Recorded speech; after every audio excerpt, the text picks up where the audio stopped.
First scripture reading this morning is taken from 1 Samuel chapter 16, verses 1 to 13.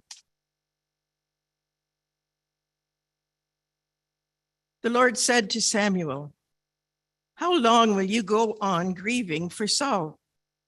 I have rejected him as king of Israel.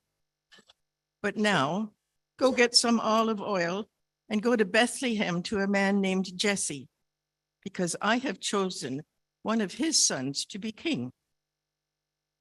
"How can I do that?" Samuel asked. "If Saul hears about it, he will kill me." The Lord answered, "Take a calf with you and say that you are there to offer a sacrifice to the Lord. Invite Jesse to the sacrifice, and I will tell you what to do. You will anoint as king the man I tell you to." Samuel did what the Lord told him to do and went to Bethlehem, where the city leaders came trembling to meet him and asked, "Is this a peaceful visit, sir?" "Yes," he answered, "I have come to offer a sacrifice to the Lord. Purify yourselves and come with me." He also told Jesse and his sons to purify themselves, and he invited them to the sacrifice. When they arrived, Samuel saw Jesse's son Eliab and said to himself, "This man standing here in the Lord's presence is surely the one he has chosen." But the Lord said to him, "Pay no attention to how tall and handsome he is. I have rejected him, because I do not judge as man judges. Man looks at the outward appearance, but I look at the heart." Then Jesse called his son Abinadab and brought him to Samuel. But Samuel said, "No, the Lord hasn't chosen him either." Jesse then brought Shammah. "No, the Lord hasn't chosen him either," Samuel said. In this way, Jesse brought 7 of his sons to Samuel. And Samuel said to him, "No, the Lord hasn't chosen any of these." Then he asked him, "Have you any more sons?" Jesse answered, "They're still the youngest, but he's out taking care of the sheep." "Tell him to come here," Samuel said. "We won't offer the sacrifice until he comes." So Jesse sent for him. He was a handsome, healthy young man, and his eyes sparkled. The Lord said to Samuel, "This is the one, anoint him." Samuel took the olive oil and anointed David in front of his brothers. Immediately, the Spirit of the Lord took control of David and was with him from that day on. Then Samuel returned to Ramah. Amen. 1 Samuel 17 is like an episode of The Bachelor, except they're picking a king out of 7 contestants. And all 7 are highly qualified, and all 7 are winners. And God has told Samuel, the prophet, that one of Jesse's sons is going to be the next king, and these are all sons of Jesse. Contestant number 1 is Eliab, the oldest, the tallest, the broadest. The prophet Samuel takes one look at the big guy and he thinks, surely the Lord's anointed is now before the Lord. But the Lord said to Samuel, "Do not look on his appearance or on the height of his stature, because I have rejected him. For the Lord does not see as mortals see. They look on outward appearances, but the Lord looks on the heart." Contestant number 2, the next biggest good-looking guy, Abinadab. And again, Samuel says, "Neither has the Lord chosen this one." Contestant number 3, Jesse made son Shammah pass by, and Samuel said, neither has the Lord chosen this one. Jesse made all 7 of his sons pass before Samuel, and Samuel says to Jesse, neither has the Lord chosen any of these. And Samuel said to Jesse, are all of your sons here? And he said, there remains the youngest. And the word for Hebrew for there remains the youngest doesn't just mean the youngest chronologically. It's a little bit pejorative. It means the runt of the litter. He's not only not as impressive as the other guys. In fact, nobody even considered calling him in for the audition. And the kid comes in, and at least it says he's good looking. Nice eyes.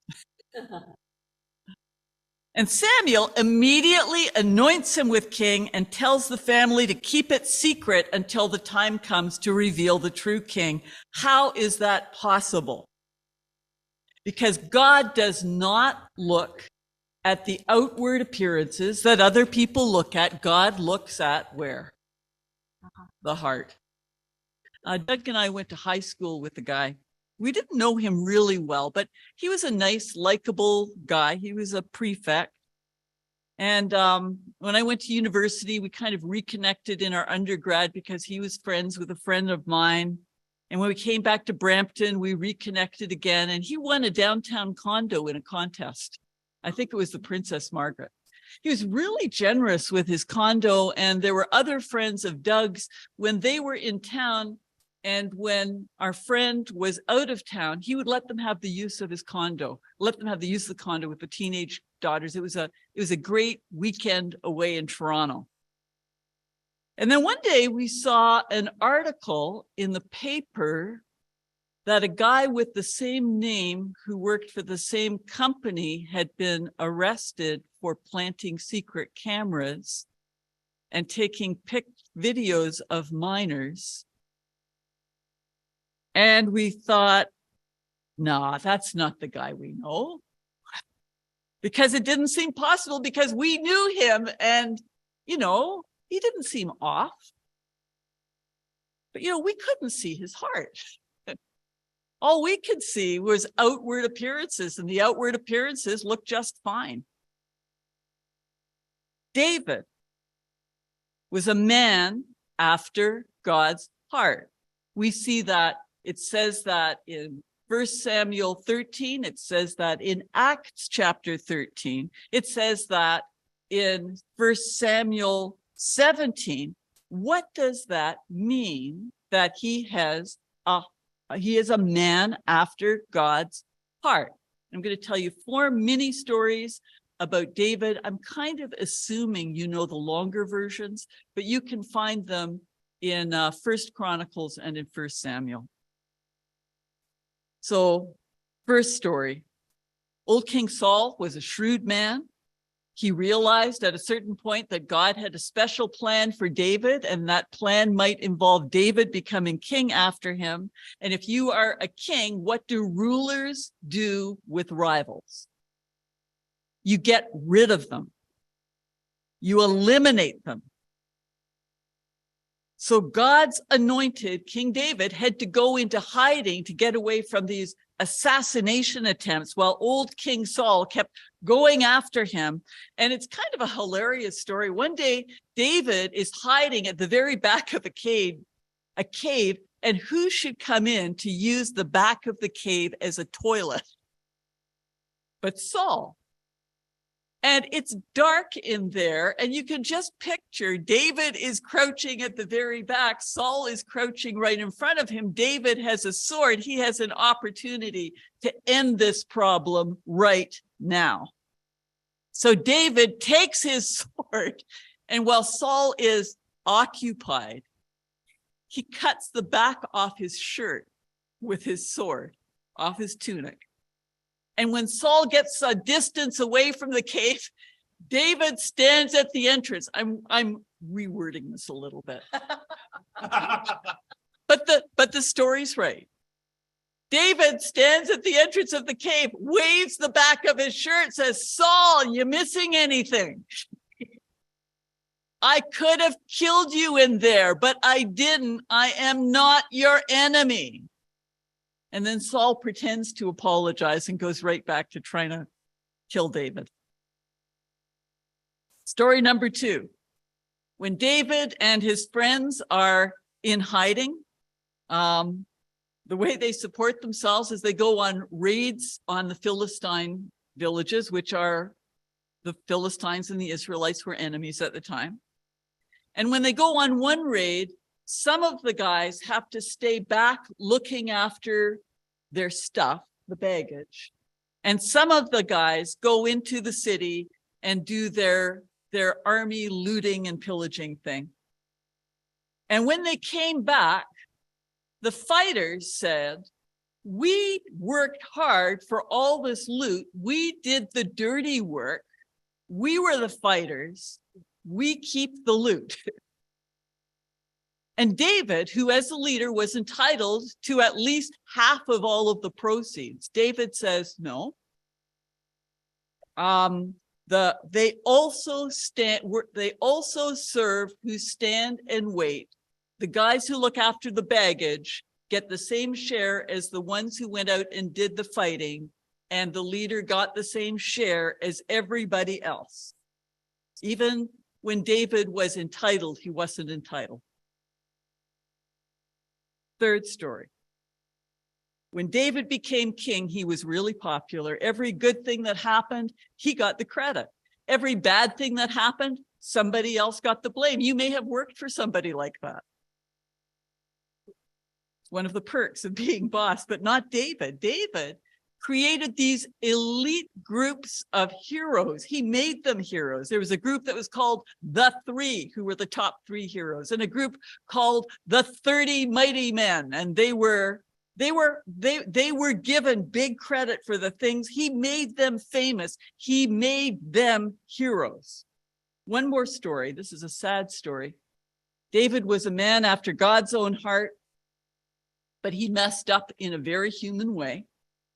At one point, the whole king thing must have gone to his head, because instead of going out with his army, he stayed home looking out the window at his neighbor's wife who was having a bath on her rooftop.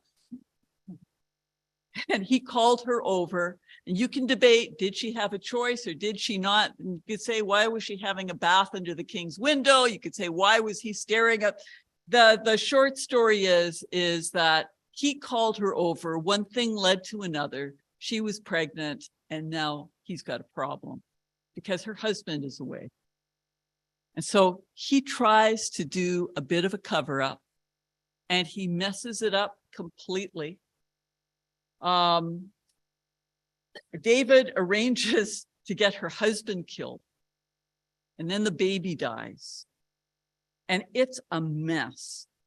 And you know, this is a problem with people who get to the top of their field and they think other people's rules don't apply to them anymore.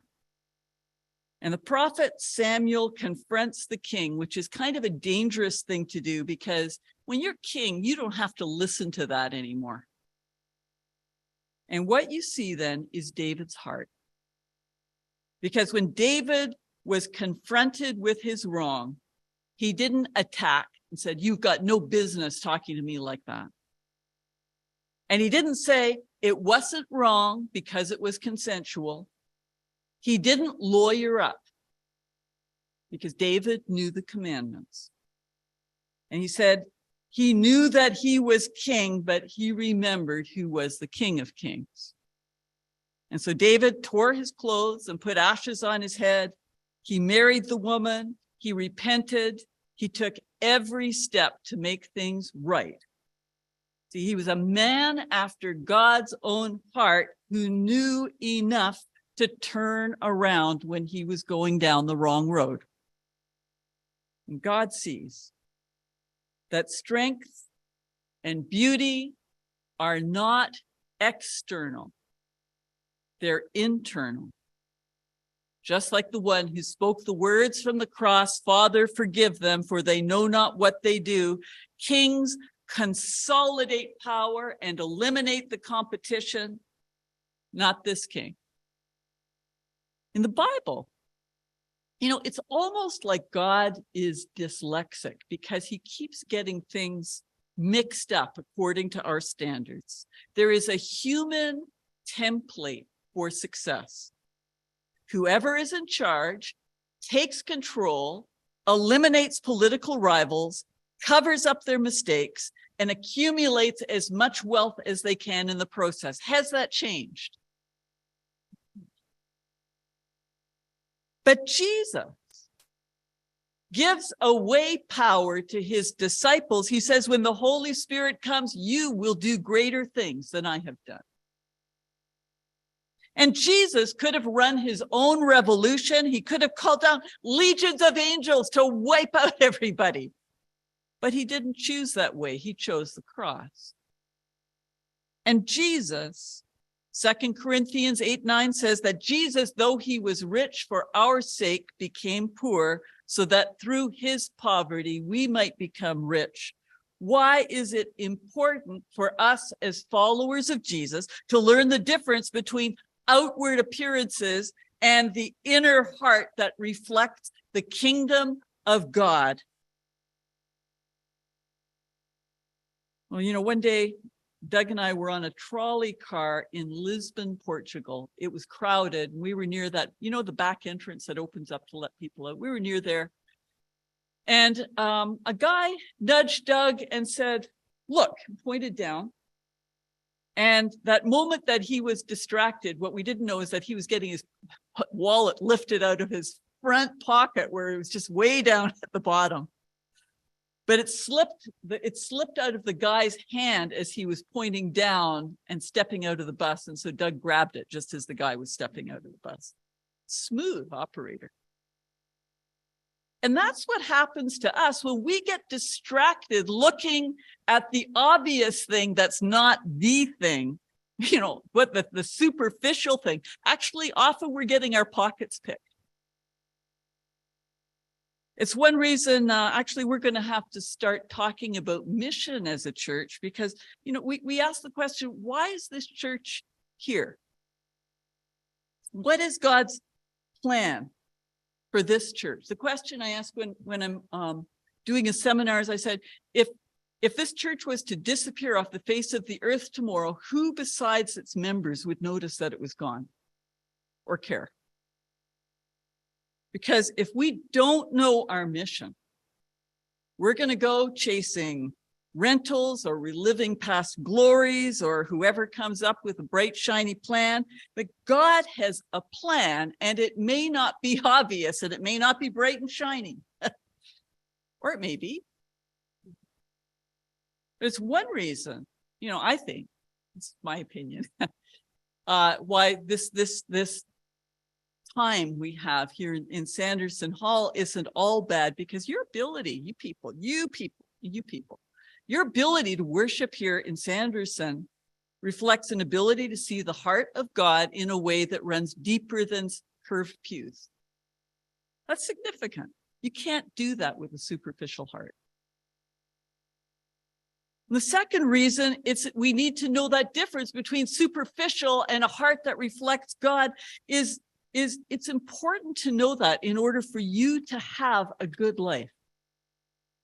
Tim Keller says, our culture is the first culture in the history of the entire world to claim that you cannot define evil and you cannot define moral goodness. So if you can't say what is good and what is bad, what is moral, what is immoral, what's left? Outward appearance, your money, and your looks. It's all about optics. Can you judge a book by its cover? Can you judge a wine bottle by its label and know whether you're buying something good or not?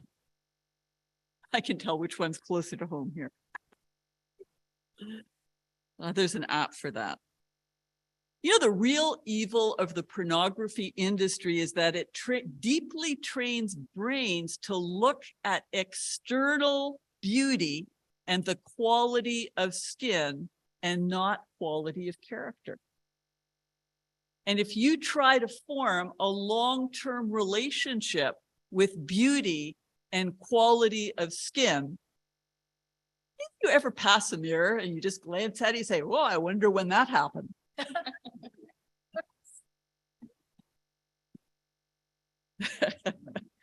You know, if you don't understand the difference, all of your judgments are going to be based on image, and that is going to leave you very lonely and morally bankrupt with a bleak eternity ahead.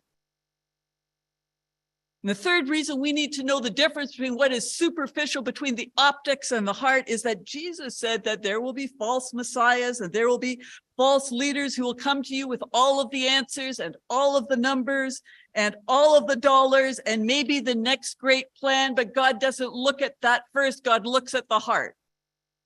I'm not saying you can't have both, but if you got to have one, you've got to have the heart. We need to look at our own hearts and what they value.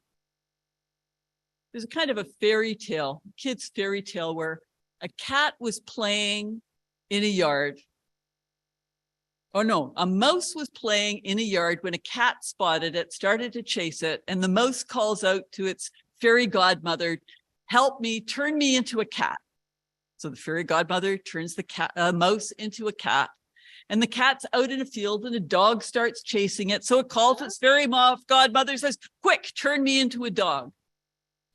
And the dog is sniffing around and a tiger starts stalking the dog. And the dog calls out to its fairy godmother, "Quick, turn me into a tiger." And the tiger is stalking its way through the jungle and it sees that a hunter is after it. And it calls out to its fairy godmother, "Quick, turn me into a hunter." And the fairy godmother says to it, "I turned the mouse into a cat. I turned the cat into a dog. I turned the dog into a tiger. I can turn you into a hunter, but if you still have the heart of a mouse, you're still going to be afraid." This week, the fourth week of Lent, I'm going to urge you to pray that prayer from Psalm 139. "Search me, O Lord, and know my heart. My heart, my heart, my real inner self, that self." You know, some people think that they hate themselves because they don't like what they see in the mirror. That's just optics. God doesn't look at that. God looks at that. You know, people who've been in a long-term relationship for 60 years, they're not looking at what they married. Just telling you that. The people who still like each other decades later have learned to look at the heart. "Search me, Lord, and know my heart. Try me and test my ways and see if there be any evil way in me." You know, get your heart right with God. And not only will you have nothing to fear, but you'll be able to learn to see through God's eyes. And you won't get your pocket picked by looking at what's bright and shiny. And chances are good you will recognize Jesus in a number of places where you would not expect the King and Lord of the universe to turn up.